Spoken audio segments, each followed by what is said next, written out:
Mi nombre es Miguel y tuve un daño cerebral hace 10 años. Después de la rehabilitación, mi idea siempre fue volver a tener una vida plena. Venir al gimnasio me ayuda a mantenerme activo y estar en buena forma física. Pero debido a mis secuelas tras el daño, como las pérdidas de memoria, conocer el uso de las máquinas no siempre es sencillo.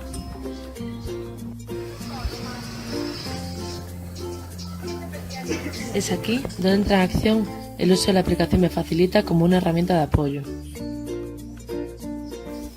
El uso de los códigos QR da la posibilidad a la persona de acceder no solo a cómo funciona una máquina, sino también para qué sirve e incluso ofrecer un plan de actividad física personalizado, promoviendo así su autonomía y su participación en el entorno comunitario.